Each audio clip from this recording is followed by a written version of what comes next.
Now, what happens to the elements as we move across a period? Now, the period, like in this case, we've taken period 3 to illustrate the behavior, and of course, the tendency of atoms to gain or lose electrons governs their behavior across a period. Now, group 3 consists of sodium, magnesium, aluminium, silicon, and the last element is argon, which is 18. They all have the same number of shells, so occupied shells. So this is 3, 3, 3, and so on. Each of them has 3 occupied shells, and that's how they qualify to be in period 3. Now, if you look at the valencies, each one will have a different valency because it belongs to a different group. Sodium belongs to group 1, magnesium 2, aluminium 3, all the way this is chlorine is group 7, and argon is group 8. Now, the change in valence is according to a tendency to give up or borrow electrons from other atoms. Of course, they will do this in a particular pattern you're going to observe.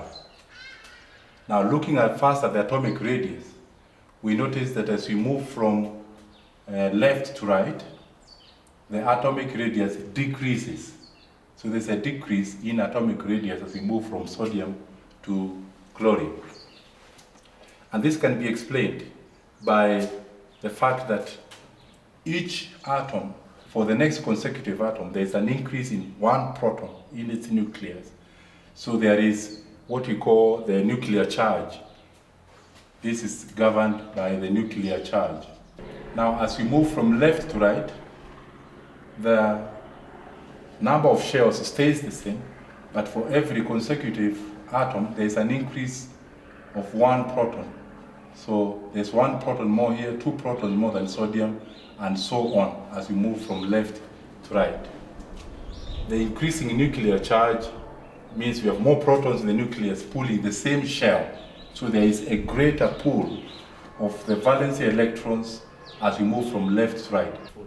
Magnesium has 12 protons pulling the 3rd shell. Aluminium has got 13 protons pulling the 3rd shell, and all the way as we move to chlorine, you find that there are more protons pulling the same number of shells. So there is an increase in the nuclear charge that makes the atom become smaller and smaller as we move from left to right. Metallic character. Now let's consider the metallic character of elements in that period. Now, starting sodium, magnesium, and aluminium, now metallic character is the ability to lose the valency electrons, which characterizes the behavior of metals. Now, sodium is much more willing to lose its outer electron than magnesium. Therefore, sodium is more metallic than magnesium because of that willingness. And that means sodium is more metallic than aluminium for the same reason.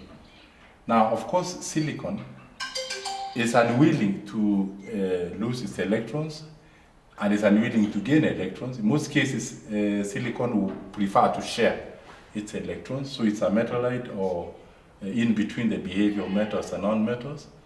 Now, when you go to the extreme right, for phosphorus, sulfur, and chlorine, these are elements that are characterized by the behavior of gaining. So these ones gain electrons, so their metallic character is very weak. They don't have the ability to lose, they have the ability to gain. These ones have the ability to lose, and in the middle, they have the ability to share because of that behavior.